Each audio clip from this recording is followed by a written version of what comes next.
Captain Barbossa, I am here to negotiate the cessation of hostilities against Port Royal. There are a lot of long words in there, miss. We're not but humble pirates. What is it that you want? I want you to leave and never come back. I'm disinclined to acquiesce to your request. Means no.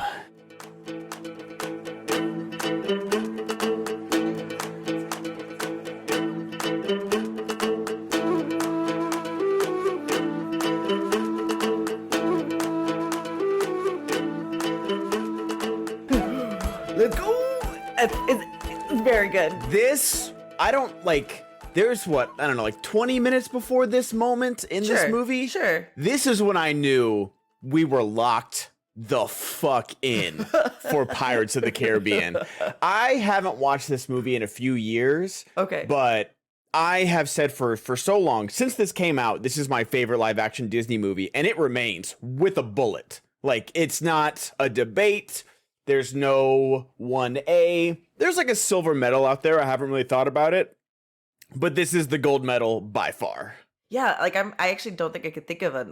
Let's name another live action Disney movie that's not a remake of a cartoon or something. Oh, it's not a remake. I was gonna say I really like the David Lowery Pete's Dragon, the live action one with Bryce Dallas Howard. I really like that. I haven't seen it. I didn't know they remade it. Other live action Disney movies. Let me Google them because like I'm not doing good pulling it right now. I'm telling you. No, I'm really not either. Live action Disney movies. Okay. Tomorrowland? Meh. I wanted it to be good because I love Brad Bird and the cast is great. Let's see what else. See, I'm just wondering if this is like a high bar in general. You know what? I will say the Lone Ranger isn't good. The first 25 minutes, basically until he like dies and becomes the Lone Ranger, is a banger of a movie. I know nothing. I've never heard of it before. It's Gore Verbinski. It's Johnny Depp. They definitely were like, hey, you did Pirates. Do this for Lone Ranger. And there's like way too much in it, but I think it's a little bit overhated. But that first 15, 20 minutes, basically until he dies, is like, it's a really good Western movie. And then it just like kind of derails into ridiculousness and Got it. way too big a budget. Is Into the Woods Disney? I feel like it is, right? I think so. Johnny Depp's also in there. Because this is what I'm learning about Disney is like that once they got your hooks in ya, like Alan Tudyk has done 10 characters for Pixar, and Johnny Depp's worked with them now a bunch. Like, I will say this, and I want to get this out of the way right off the bat. What I said when we were jumping into the series, which, by the way, hello, welcome to Podcast of the Rings. Ben and I are going into fellowship videos, movies, and not videos, but the next series is enjoying other films members of Peter Jackson's Fellowship have done. Yes, the best non-Lord of the Rings movies, because I think honestly for all of these actors, and we'll get into Viggo Mortensen and Ian McKellen, probably are the only two that might have an argument that these aren't their best movies. But honestly, Orlando Bloom, we're talking about Orlando Bloom in Pirates of the Caribbean: Curse of the Black Pearl. This is up there. He's delightful in this. He is so good in it. I forgot how good he was because Johnny Depp, takes over. He eats it. And Disney recognized it. It's kind of like the Finding Dory thing where they're like, oh, Dory is the thing in this movie. Let's make her the main character. And it doesn't work when they're the main character. You need Johnny Depp to just come in, do his Jack Sparrow stuff while you've got Keira Knightley and Orlando Bloom moving the plot along. But like Jeffrey Rush is just throwing 105 fastballs down the middle. Like the makeup and the costuming. I think there's one, I don't know if we're going to go through the whole plot of the movie, but there's one shot that I think is a green screen. I'm sure there's green screen, there's digital effects, like it's so funny. Good otherwise. Yeah, like people are being like, "Oh, there was no I didn't go see Furiosa because it looked like there was CGI. There was no CGI in Fury Road." I was just like, "Are you fucking joking? You actually think all of Fury Road was like real? I hate this world." But so I'm sure there's plenty of digital effects all over this movie, but a lot of it, they're in the Caribbean. Like they are They're It's so shooting on good. water. They're on real ships. And there's one shot. It's where Johnny Depp hands Keira Knightley the rum bottle, and you see her like do the math of like, hey, let me light the rum on fire. Like, it's that one shot because it goes from like, oh, you spent all day drinking rum until you got rescued. He goes, welcome to the Caribbean, and he hands her a rum bottle. That looks like it's in a studio. That looks like a reshoot. They're like, oh, we didn't get a good coverage on you formulating the rum plan. Let's do this real quick. And they put her, you could see like her makeup's different, her hair is different. Oh, I and didn't it even looks, catch next that. time you guys watch this, just watch this one scene because it's always stuck out to me. And especially in this age of, you know, the volume and green screen. And I love it, but it's overused a bit. Sure. It looks like a volume shot. That looks like, I know the volume wasn't invented. No, but like that looks like a studio shot where everything else, like that whole time, it looks like they're on that island. I don't know where they found this island. I think Johnny Depp. I think they burned it. Yeah. I bet you Disney owns that island. I mean, didn't Johnny Depp buy an island with all his Pirates of the Caribbean money or something like that? That makes sense. It might have been that island too. It might have been. He's like, you know what? I'll just take it. Like, actually burn a little bit more. Bring the value down real quick. I'll put the house there. Yeah. But yeah, just like this movie is just a banger, and I forgot. And Disney has been trying to chase this lightning in a bottle. I saw it with Jungle Cruise. You saw it with Lone Ranger. You saw it with the sequels of this movie. There's 4 of them now. It's crazy. Wild. But yeah. And was this your first time watching it? How you seen it? I said that I hadn't seen it before. Mm-hmm. And every scene I'm like, oh, I kind of remember that. Oh, I kind of remember that. And it wasn't until the dinner scene with her and Jeffrey Rush that I'm like, oh my God, I've seen this movie. Yeah. Which doesn't bode well, I think, that it was that immemorable or unmemorable.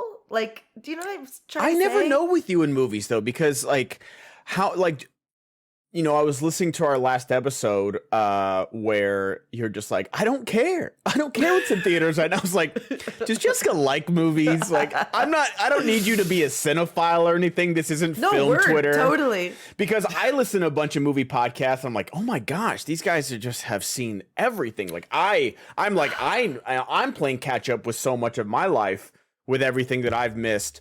But I just like, this one stuck out to me. There are plenty of movies that I've seen that I don't remember, but this one is just burned into my memory. I did this also with Tropic Thunder. I was like, oh, I've never seen Tropic Thunder. I should watch it. And then first scene, I think I've seen that. Second scene, oh, I'm pretty sure I saw that. Halfway through, I'm like, dude, I've seen this movie. So there's a part of my life that's missing that I'm because Tropic Thunder now is up there as top 10, top 20. You know what I mean? Yo, so good. And I think I'm a victim of 2 things when it comes to movies in general. Time, right? Like there's so many movies totally and 100 years of movies backdating that like I just can't. And because people care so much about movies, I just like throw my hands up. I don't have the time to become uber familiar and become part of the conversation that everyone's having. Like and like my attention span is low. It just is. Like I feel that. I really do. I'm starting to get that. Like I need to just delete social media for like a month or so. It's a good palate cleanser, I will say. Where it's like I'm just constantly checking my phone. I like, you know, it's bad when I'm on like the Twitter For You page. I'm just like, stop. It's just like if I'm on that, like I need an intervention basically. And where Twitter, I'm just like, I things. can't scroll through TikTok too much at the gym. Like I don't follow that many people on my feed of Twitter, so there's not any updates. Let me go to the For You. It's like, no, Ben, like just put your phone down for a little bit. So no, I totally get it because I watch so many things right here now. Because like I was watching The Acolyte last night, the new Star Wars Disney Plus show, and I found myself like starting to scroll a little bit. It's like, no, like this is a 30-minute show. Focus. Wow, can't you just focus on that? Yeah. I totally get it. So I just think that like I also made a choice a few years ago that like, what will I enjoy? What do I want to spend my time? And right now it's TV shows or video games. So a lot of my time goes into that. And I do have an easier time playing a video game during a TV show I've watched. I have a harder time playing a video game. I don't know, just like the movies. I'll watch them in chunks though sometimes. Okay. If it's a movie that really interests me, like that Natalie Portman movie and Julianne Moore movie. I watched it in chunks. It was about like a woman who had an affair with her student, and Natalie Portman comes to visit them because she's playing her in a movie. Okay. And I was really interested in it. And I watched it, but in chunks. And maybe it's not the best way to watch a movie, but that's how I'll usually do it. I do want to say, though, have you seen that Lord of the Rings was back in theaters over the weekend? I missed it. I did, like, because I was I should doing have mentioned a it. fandom. No, I knew it was coming. Oh, I just, you were like, busy. Like, I didn't, Bad Boys came out this last weekend. Inside Out 2's coming out. Like, everything is Right. just happening, and I'm just, like, behind right now with everything in theaters. Like, I'm gonna miss, I feel like, we talked about The Fall Guy already being out of theaters and on VOD. I feel like it's gonna happen with Furiosa, where, like, that's a movie. Fall Guy I saw in theaters because, like, it matched up with my schedule. I was like, oh, this looks fun. Sure, But I sure. wouldn't have minded. It's like, I'm gonna watch Challengers at home. And I've know talked what that is. plenty of, it's the Oh, Zendaya tennis Is movie. it not out yet? It's on VOD. Oh, okay. Yeah, so I'm gonna watch that here. And again, I've talked Is about. that just a sex movie? I'm I sorry to don't cut you off, know. I but think is it just, I like, think it's a 'cause horny movie. Okay, because like she stops being a tennis player midway through, right? And then I don't know. because no, she apparently the whole plot is she hurts her, and she gets hurt. She can't play anymore. Now it's the match between these two guys. Hey, you know what? You always need a plan B. She might need a few, if you know what I'm saying. Found the subtitle for this episode. Right. Yeah, but let's just put it this way. We saw. The reason I bring it up is we did watch Fellowship in the movie theater. It was the extended version. It's long, but it's very good. Like, But that's the thing is that, like, when to go pee. 100%. And you Yeah. know, I think did I only pee once? And Alex even looked up, like, you know what? Let me just look up to make sure I go pee at the right time. Yeah. Like, and I could go pee during the felling of the trees and the orking board. I've seen it. You know what I mean? The like, orking borking? the orcs being mourned. The orcs being borked? The orky. I did show Alex recently Muppets Made in Manhattan, or Made in Manhattan, or Muppets in Manhattan. Take Manhattan? Take Manhattan. Muppets Made in Manhattan. You know what? I will say, I'd watch that, and everyone is saying, because, like, the new Rian Johnson Knives Out cast is being announced, and everyone is saying, leave Daniel Craig as Benoit Blanc and have the Muppets. Like a Muppet murder mystery with Benoit Blanc, $1 billion. And you know, it would help because the Muppets are like falling off, right? Like this new generation really hasn't gotten the thing that brings the Muppets back into. Yeah, I like that Jason Segel movie. I didn't see the second one. But that was our generation. That was for millennials. That was 2011. Was it? Do you think the kids went to go see that though? I don't know if they went to go see it, but it's on Disney Plus, so like that would be, because like I think the first Muppet movie is something. It's like the Muppets are. It's always up to parents to show kids stuff, because I don't think they're gonna discover it on their own. Absolutely. But I think that first Muppets movie like transcends time and space. I think it's for all generations. Which first? You know, the Jason Segel one? No. Like the very first one where he's like riding a bicycle and like playing in the swamp and stuff. I've never seen it. Life-changing, Jessica. I know. Is that the one where he's singing the song and everyone Rainbow loves it? Connection? Yep. Maybe I have. You know what I did watch though? There was like the Princess and the Frog, and like Kermit narrates it, and then the frog, like, did you ever watch that with the big orange? There's some Disney movies that I remember from the 70s, even though I was like that would replay at weird times. So that is burned into my mind. But anyway, I love the Knives Out Muppets only. It's such a great idea.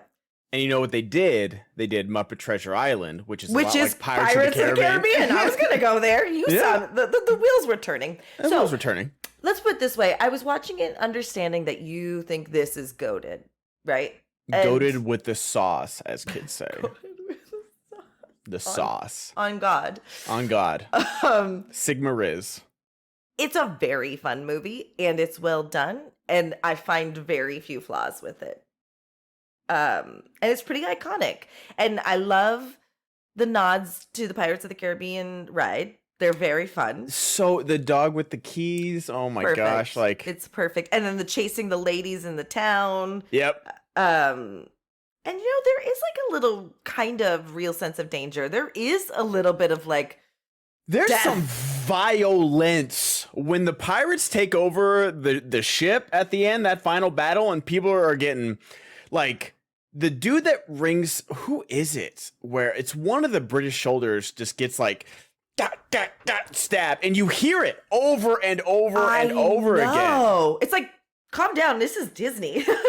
No, like they are not pulling any punches in this movie, and it makes it so good. Even when Sparrow hits on what's her face, it's good because like, yeah, he would hit on her if they were deserted on an island. Right. You know what I mean? Like, He is a pirate. He's a scallywag. so are we to really believe that he's not drunk all the time? He's just like sunbaked?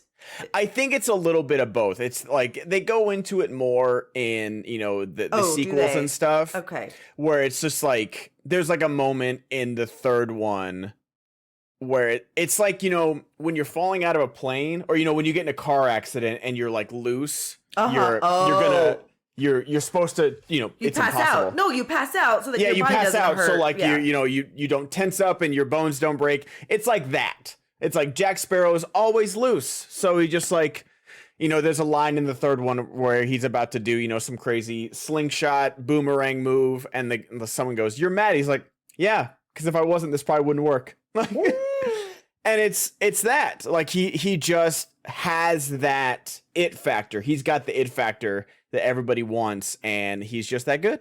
Yeah, and he is as good of a pirate as the guy says he is, right? Because I noticed that where that guy disappears. This guy that says that's the best pirate I've ever seen. Never he's seen him like, again. He's like Galadriel's brother, because they bring back the other guy. They bring back you'll never get it out of the port. Like they bring back the snooty guy because he's on the final ship where he's like, oh, Right. A mermaid flopped on deck and told him. It's like, why are you here? Where's the other guy with the crazy jawline that just delivers?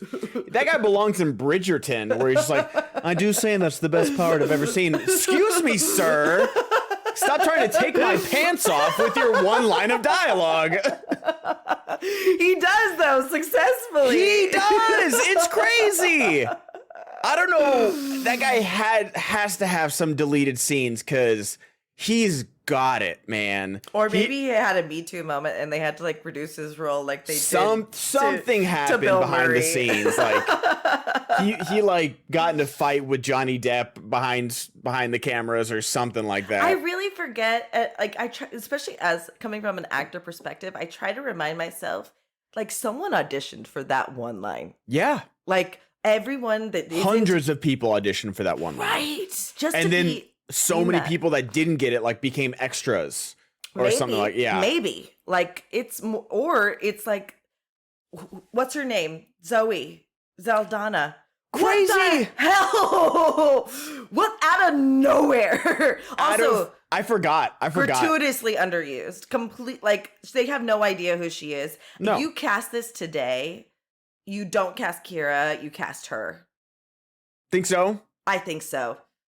I think you do. Yeah, Like, I don't know, because like we are in the Caribbean, but she is like a British royal, and so I think which makes sense. But I'm just Yeah. saying, like, I'd love to watch Zoe Oh, yeah. tear it up. And I would probably go, I don't care, Zoe's gonna be the lead, like, forget it, Does it make sense? I always forget, like, anachronistically? until they get to Tortuga, I was like, oh yeah, Zoe Saldana's coming up. Like, In it. She's in it. Is she Yeah. in any of the other movies? no, she's just in this one. She's too busy, I'm sure. She's like just Yeah, because I think so. What was it right after this? Because so even though she's not in all of these movies, she's in yet another major trilogy, right? Because Oh. she's I think right after this, it's not right after because this is what, like 2001. I don't know. So this, let's see, what else does she have going on? Gosh, all right. So Pirates of the Caribbean 2003.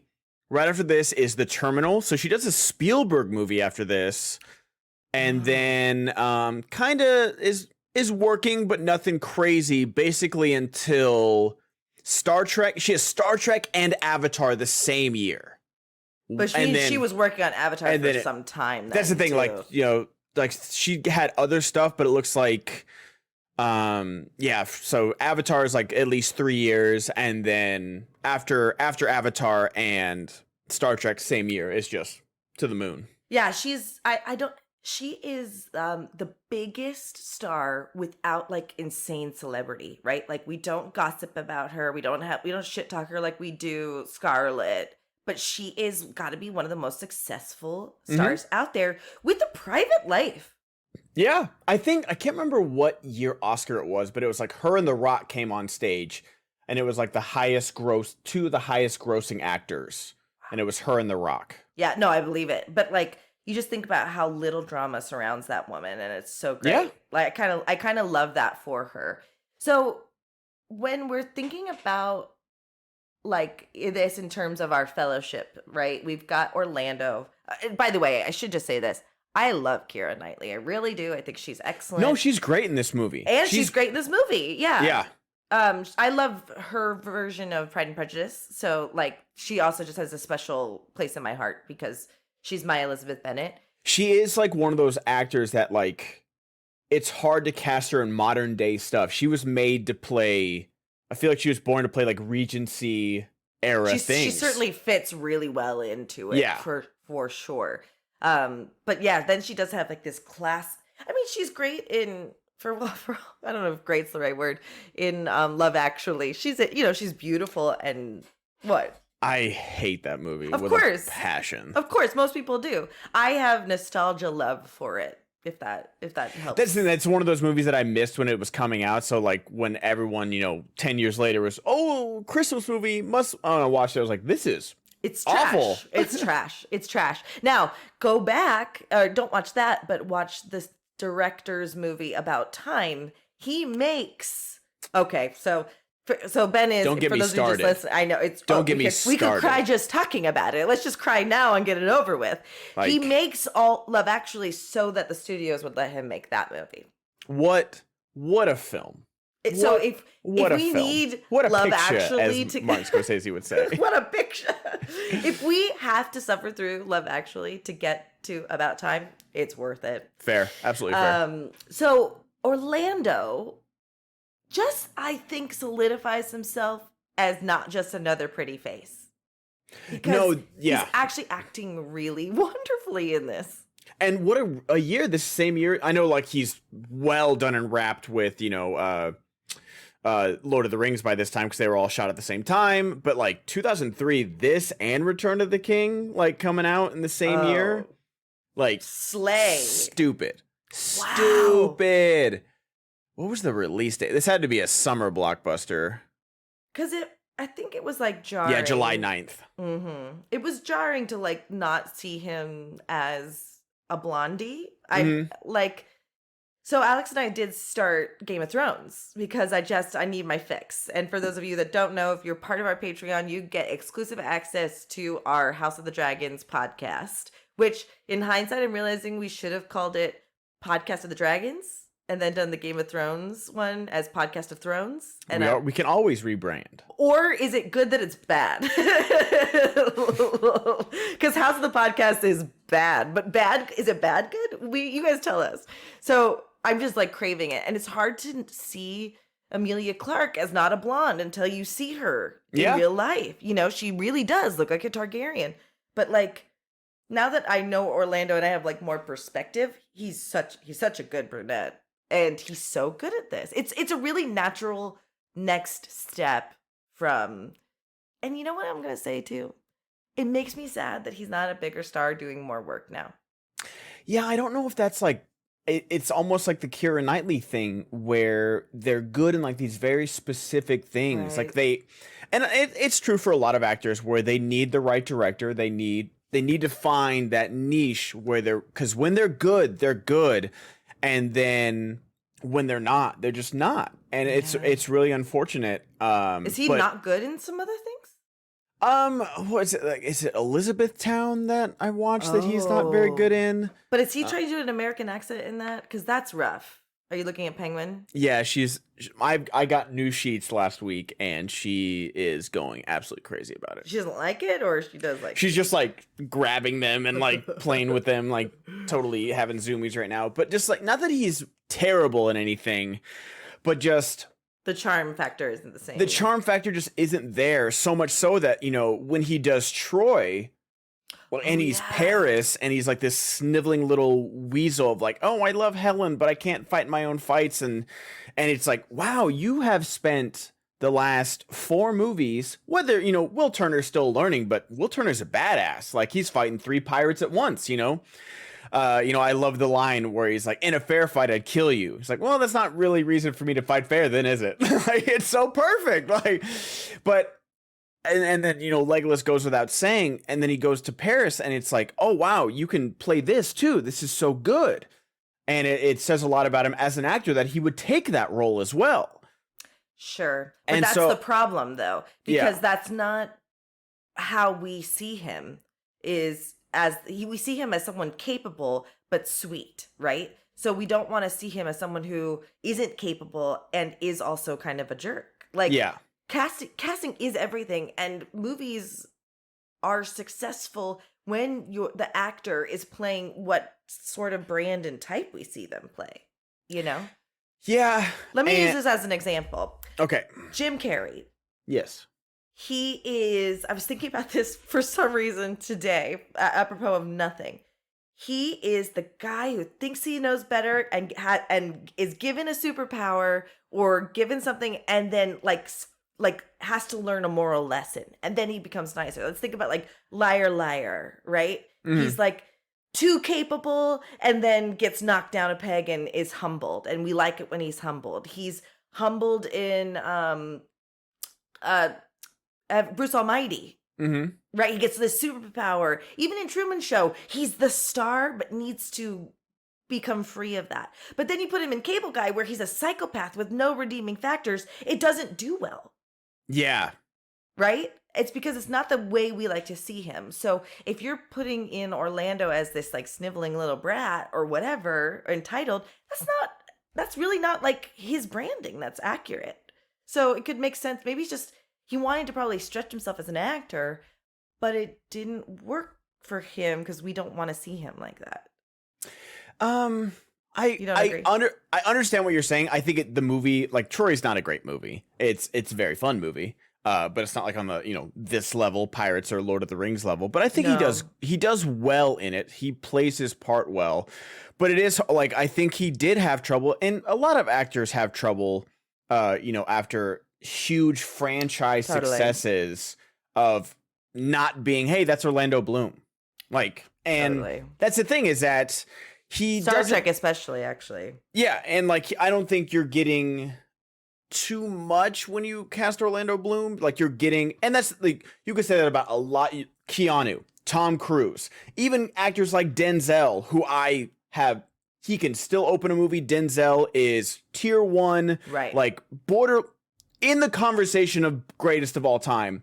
But you know what you're getting when you get Denzel. That's right. You're getting Denzel, and that's great.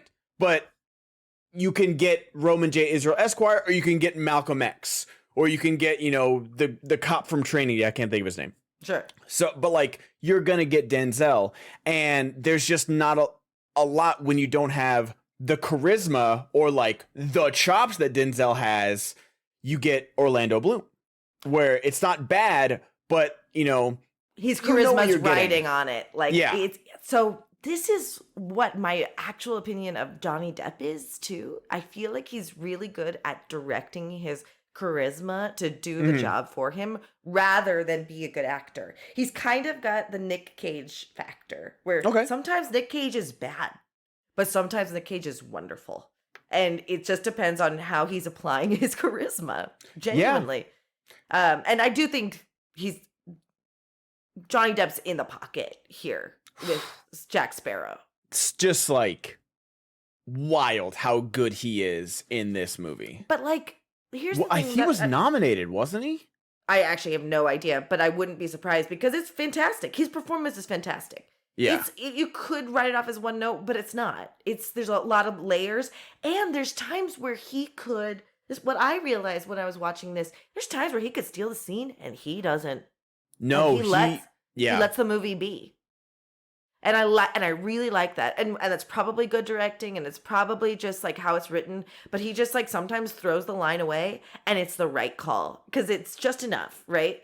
But the thing I'm going to push back on with, or maybe not push back on, but just like Orlando's a trained Royal Academy of Dramatic Arts actor. So where is the chops? Are they on stage or is he just not allowed to be the amazing actor, or is he just worried about being a pretty boy? What is it? I think it's a little bit of both, where when you get Legolas and then Will Turner and then you get put in Troy and Kingdom of Heaven, like you get kind of pigeonholed into, okay, this guy, swords and sandals, fantasy, swashbuckling, that's what he does. Did you just say swashbuckling, which I'm in?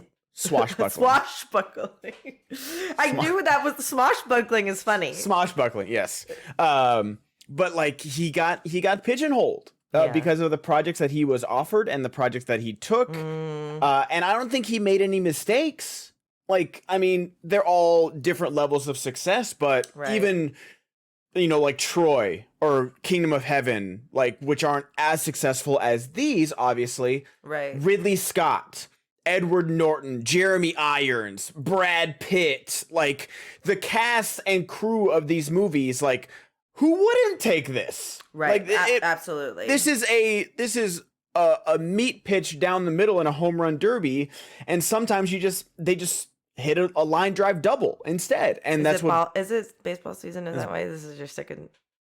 Reference to baseball. It's baseball. Yeah. We're like the Celtics are up 2-0 against the Mavericks. Who knows if they come back. Summer's the worst. Like we have the Olympics this year, which I'm very, very excited about. Yeah. But summer is the worst for sports. I am a baseball. Gymnast fan and I am a beach volleyball fan. And I do love me some Olympics. Last year, during the pandemic, when we were watching the Olympics, it was so great. It was great. I paid for live TV. I was very happy about it. Like America has plenty of problems, but you know who can say that? Americans.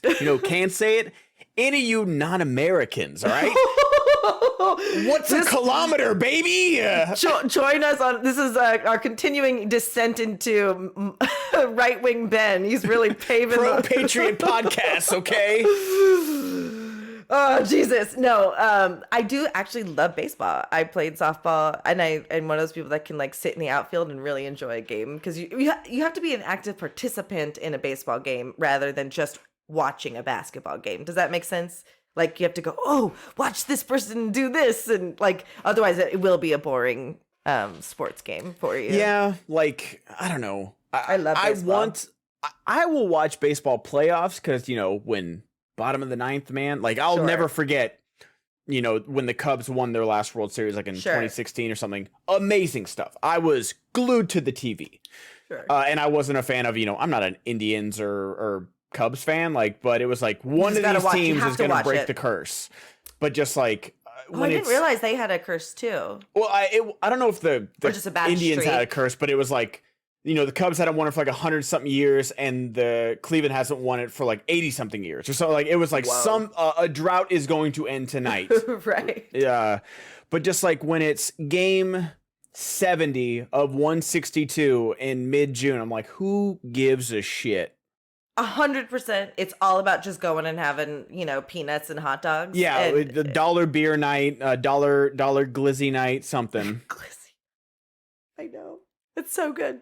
Anyway, I can see why you think this is like S tier movie. What is it for you? Like, what is it that just stands out for you as like why it's so good? It is the perfect summer movie. Like the pace, it's not short. It's like an hour and a half, right? No, it's 220. That's the thing. It feels like 90 minutes. Come on, it's 20. It's a 20-minute movie, dude. It is literally an episode of television. Like, are you fucking kidding me? No, it's as long as Dune Part 1, basically. Maybe a little bit shorter. Wow. And that's the thing, is that when it cooks. it cooks. Before you know it, you're kidnapping a pirate ship with Johnny Depp. And then the skeletons are revealed. And then you're at Tortuga. And then, you know, the Black Pearl is chasing down the Interceptor. And then the final fight. How did they make a 2-hour movie feel like 30 minutes? I don't know. But like, and the acting is so good. Jeffrey Rush has no reason to be this locked in. But I understand, like, why they brought him back by the end of the second movie, because oh yeah, he like comes back somehow. I forget how. It doesn't matter. He's already. Oh, you know what it is? Is that like at there's a post-credit scene where the monkey steals a coin. He steals one of the coins, and so I guess that's how he got brought back. Or I don't know. Who cares? It doesn't matter. Oh my god! Like that's what there's so much stupid. This is why you should never go on the Twitter For You page, is that people are mad at the Acolyte for there being like a fire in space in Star Wars. And I'm just like, have y'all ever fucking watched Star Wars before? There's a lot of fire and explosions and sound in space. And there's not in space. And then I saw a tweet. When they tweet like that, they shouldn't be allowed to watch a Star Wars ever again. No, Disney needs to reach out and just shadow ban their account. Totally. And I saw a tweet where it was about the new Assassin's Creed game that takes place during samurai times, and he's like, "Oh, look at this. The cherry blossoms are blooming, but the rice is also blooming. That's not right." I'm like, "Oh my god. Is this where we are in culture, where you care this much about the seasons of the weather and agriculture of Japan when you play a fucking Assassin's Creed game?" I might throw myself off a building. Trigger warning. Yeah. Like, it's not, listen, if your whole life is agriculture, specifically in samurai times, and you know everything, and you are familiar with the almanac, and you know what bloomed, what didn't, and this is your time to shine, go ahead and tweet. Don't make me feel like an asshole for liking this game, but go, hey, here. But don't act like that's the reason you're not going to play it. It's unreal. Don't act like this is like, oh my gosh, a game where you are plugged into like a portal and go back to your ancestors and become an assassin, and you can jump off of a 30-story building into a pile of hay and you're fine. Oh, whoa. There's cherry blossoms and rice at the same time. Oh my god, fourth wall broken. Like, I just don't understand it. But going back to positive things. Sure. Like, I know the CGI of like the skeletons it's dated. And that's okay. It's not bad though. It's really not bad. They did it exactly like Jurassic Park, where they did it only at night. Only, they made the, like, oh, you can only see it with the moonlight. Perfect. And the scene where you find out that Jack is a skeleton, and you see like Skellington, yes, Jack Skellington, deal with it. And they're sword fighting by the moonlight, and they're going in and out, and it's going between skeleton and actor is, I don't know, 20 years later, I don't know how you do it. And I don't want to know. Because it's fast enough, and it's clever enough, and it's, and you know, I can't say that I totally was trying to poke holes. I'm like, okay, it looks like CGI, guys, or whatever. It looks good. There's a scene where he gets like kicked down and he goes in moonlight and shadow, and it's like, that took 4 months to animate. That's half the budget, man. It really is. It's so good. And like I say, funny o would, isn't it? All the time. Like what is it? He says funny o world, isn't it? Like funny o world, isn't it? Yeah, I say that all the time now. And just there's so many tiny lines that Jack Sparrow has in this movie. And I know Johnny Depp is a complicated figure. When it comes to this movie, I'm talking about Jack Sparrow. He is separate. Well, I think we really do just have to go, like, sometimes our artists aren't the best people, but their art's good. And sure, we don't want to uphold them or whatever. But sometimes when you're as great as this, that can transcend as well. Yeah. Too. And also, no more power to you if you are gonna boycott everything he's ever done. By all means. but also just do that. You do that and let other people enjoy it. And if you want to boycott post-trial, for sure, but I get pirates. I get, just this movie. Honestly, just this one pirate. I don't need the sequels. Yeah, I get pirates. I get. I'll take Edward Scissorhands as well. This made me really want to watch the Sweeney Todd. I never watched it, and solid. I've only seen it once, but I remember enjoying it, and I'm sure people that are big fans of the Broadway musical probably have problems with it. They always do, but I don't care. And if it's good, it's good. He is the big bad wolf in Into the Woods, and it's really bad. Oh, I've never seen it. Into the Woods is good, and that was the first time I had seen Into the Woods with like a light familiarity with some of the songs, just like a little bit, right? Mm-hmm. And then I watched Into the Woods. You have Meryl Streep killing it, Emily Blunt killing it, James Corden unfortunately being there, and I know it's unfortunate. With what Hollywood exec did James Corden get to be like, anytime there's a fucking musical, I'm in it? The devil. He's made a deal with the devil. But Emily Blunt's fantastic, literally perfect. Yeah. And then you go see the musical, you're like, oh, okay, this is what it should be. Yeah. But they really do a great job. I thought so. But Johnny Depp was bad casting. Him as the big bad wolf.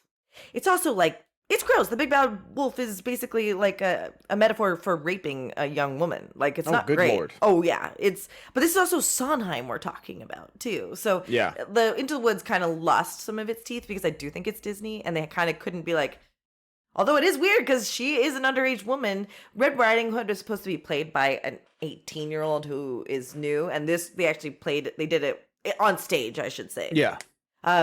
They did a young actress, and Johnny Depp's like, "Hey, little girl," and who plays Little Red Riding Hood? Just an actress who's a really good singer. I couldn't tell you. Okay. They cast her well. They did do good casting, but speaking of that, like when they get back on the ship.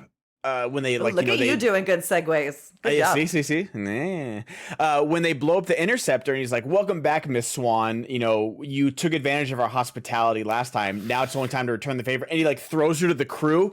Great, like they cut away real quick to like Will Turner interrupting that, but that's a wild moment to have in a Disney movie. Wild, yeah, but they can't have a gay couple, but they could show that. Didn't you see Josh Gad dance with a guy for less than 2 seconds? And I've never seen another Disney movie since. Okay, and like that was so inclusive. Like, God, give Elsa a gay lover or I riot. That's all I'm saying, dude. Like she's so gay. She's so gay coded. And it's not about her. She's not a political statement. She just is.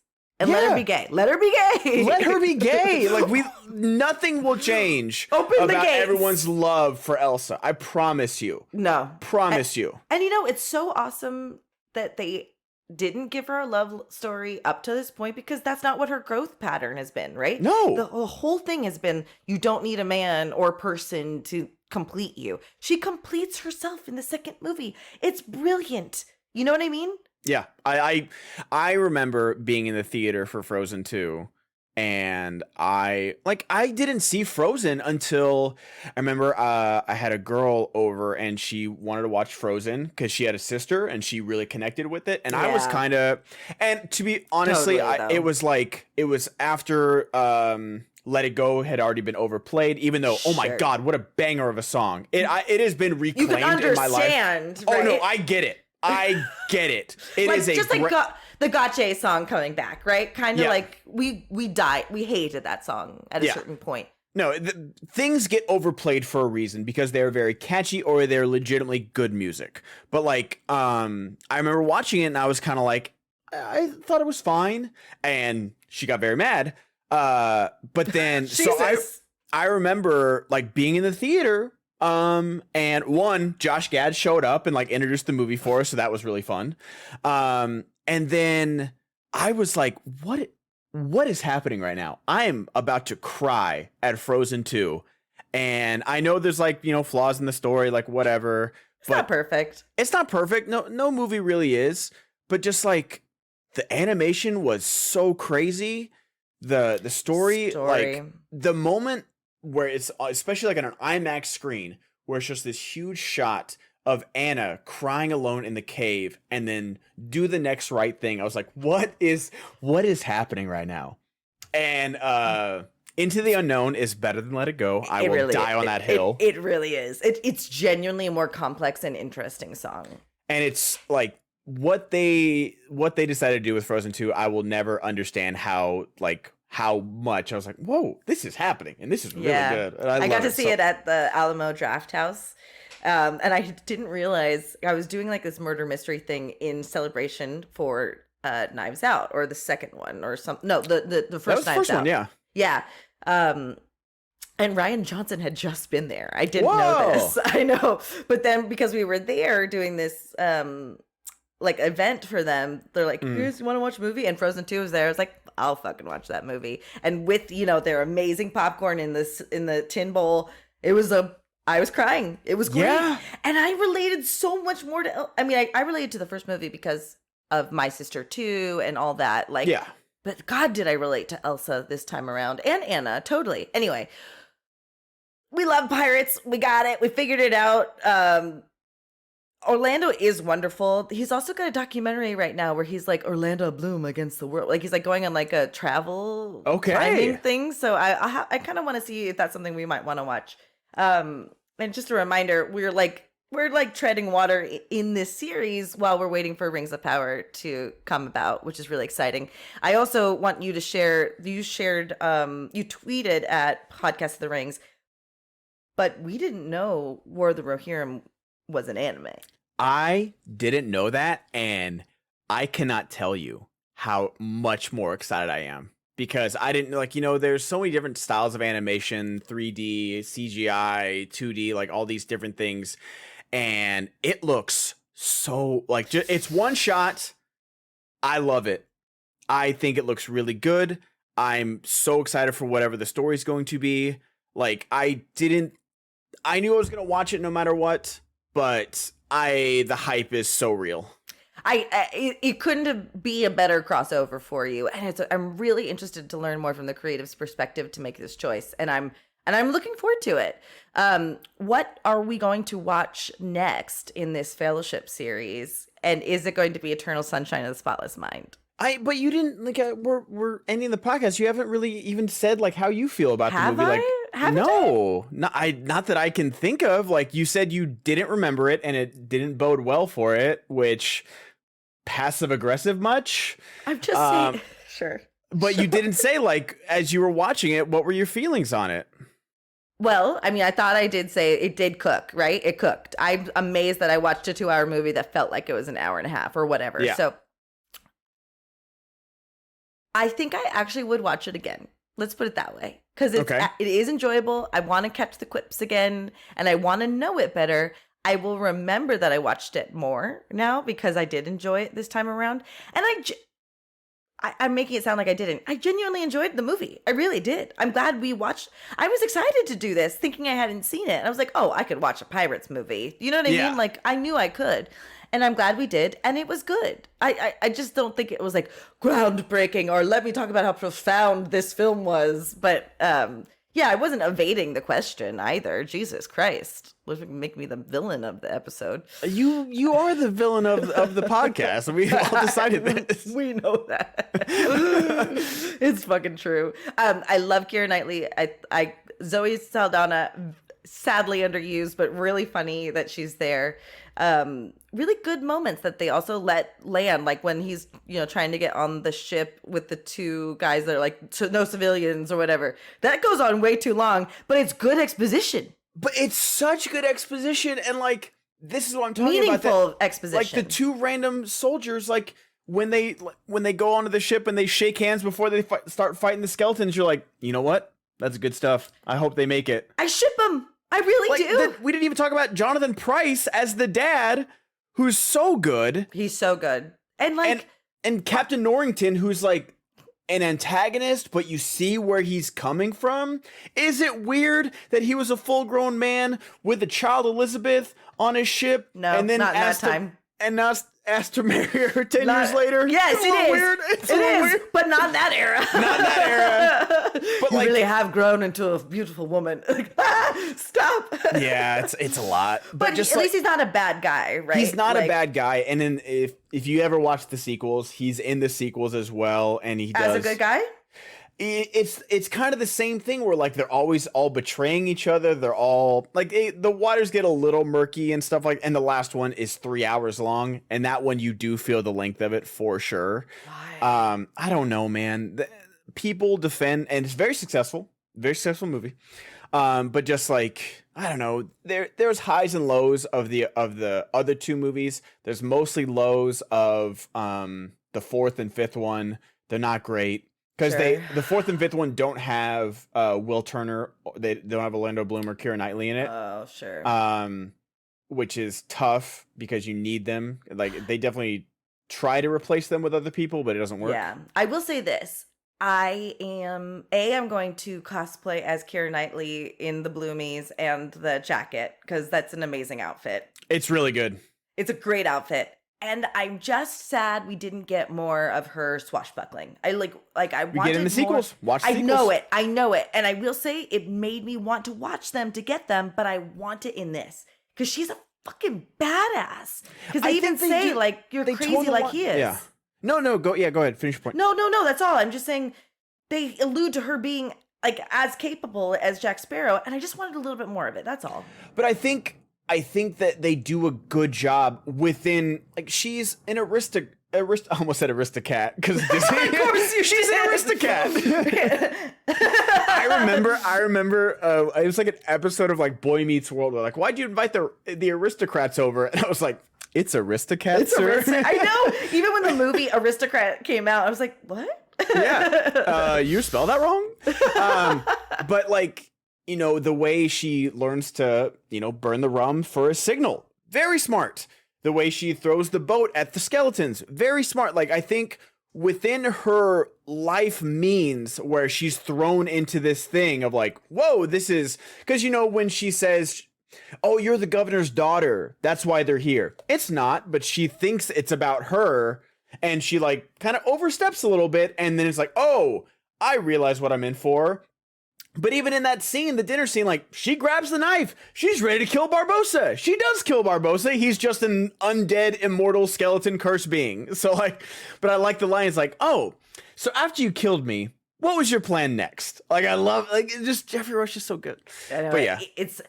It's excellent casting. It's them, everyone at their best. And Disney just doing what they do so well, which is telling stories. And when Disney doesn't get in its way or money hungry, they can tell a good story. They really can. So I'm all in. I think it's great. I'm just kind of shocked that I forgot that I watched it, but I guess it really was 20 years ago almost, or over 20 years ago. I remember I had that like in 2019. I think I watched 300 new movies.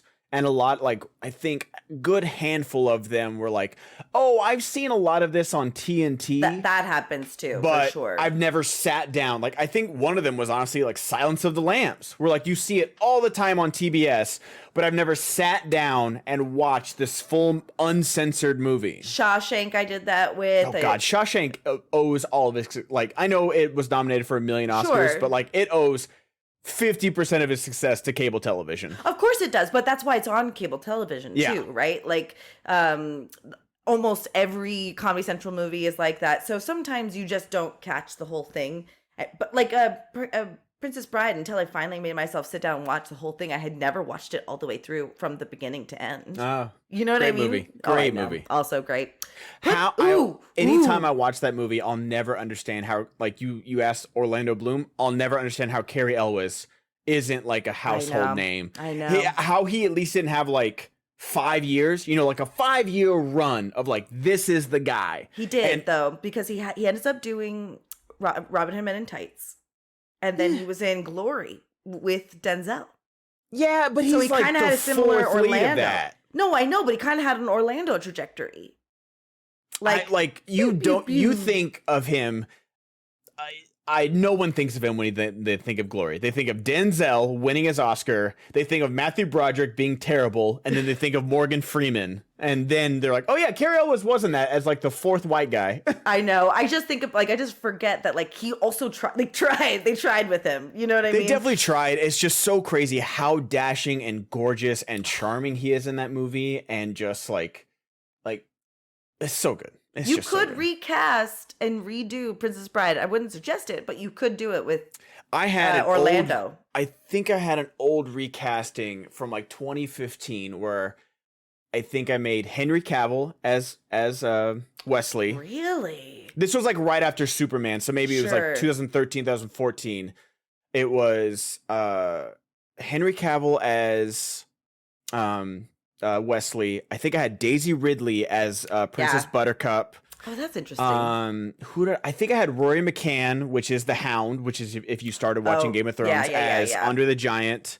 I think I had Pedro Pascal from Game of Thrones. Early Pedro Pascal as Inigo Montoya. Like, which he could still do it, but Chef's kiss. When you get to Oberyn in Game of Thrones, you'll see what I mean, because oh my gosh, he is thin, he's wiry, he's got his spear. Oh, he's so hot.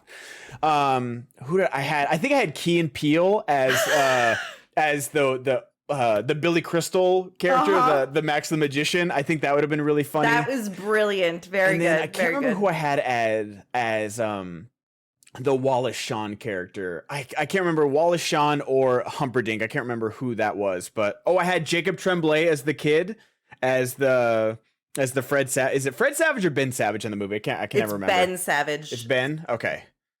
But I had. No, it's Fred Savage. Fred Savage. I can't. It was lost in the notes on. Let me see if I still have it. Honestly, we'll have to find it. It's pretty great. You actually should go on to my friend Sam's podcast where he does Ideal Remake, where you basically go on and you recast a movie that you think should be remade and with whom. So, and like what plot points would you change? What did we do? I don't remember now, but I know it was with a bunch of kids because kids were slim pickings at that point, and everyone was always, I don't remember what it was. Anyway, you'll find that. You'll share it online. You folks that are watching or listening to us, join us on Patreon. You could be like our member at the $10 tier, Jesse Glaspie. I can never say his name right, which is just not fair to him at all. But Arsenal Roy 2K, who's our Patreon subscriber at the $10 tier, even at just $5 a month, you get easy access, early exclusive access to our House of the Dragons podcast, which it's premiering soon. Yeah, we gotta catch up with our season 1 recap. We will, and we shall. I think let's do Eternal Sunshine. Have you seen it before? Yes. Okay, great. Yeah, not a huge role for Elijah Wood, although I could also watch North. I could be convinced to watch North instead. I was thinking like Sin City or something, but we'll discuss it. But next week we're gonna do Elijah Wood. So if you guys have any suggestions for Elijah Wood's best non-Lord of the Rings movie, he's got a good handful. We'll do a poll, and he's got a new one coming out that's also in New Zealand too. Oh, I don't know if you've watched it on Netflix, but I Don't Feel at Home at This World Anymore. It's him and she's 2.5 Men. She's in Yellow Jacket. Monica. Yes, the one people who are so mean to her about her weight. Yes. Yes. Yeah. It's her and Elijah Wood. Great movie. Because they're also in Yellow Jackets together too, right? Because is he in Yellow Jackets? I didn't know that. I think so. I watched like the first 5 episodes, and then I kind of fell off of that. I have a feeling he is. Anyway, this was fun. I'm really grateful for the opportunity. Like, this is how I'll watch movies, like because I have to. But that's an easy ask. You know what I mean? So that's really great. Anything else we need to tell our friends? If you're listening, give us a 5-star review if you can. Like the video if you can. Subscribe on YouTube if you can. The YouTube is JLV Podcasts. I had to look that up as well. That's so fair. Make sure we tell people. That's fair. But yeah, we're hitting it from all angles over here, guys. But I'm really excited to do this in between. Like we're watching Dragons, we'll be doing that weekly, and then I like, going back and seeing what other movies this fellowship has to offer, because it's tough to do such a monumental trilogy like this and then be like, oh yeah, I still have to work for the rest of my life, so what do I do next? And I think that all of these guys did a great job of doing that. If you haven't yet watched the Ricky Gervais show Extras with Orlando Bloom's episode, do yourself a favor, watch that. It's very funny. And who knows, we might watch Armageddon just to get some more Liv Tyler. We may actually have. She's an honorary fellowshipian. She really is. This is the summer of Ben and Jess, I think. I love it. Churning out some content. Let's go. Let's go. And until we meet again. And really bad eggs.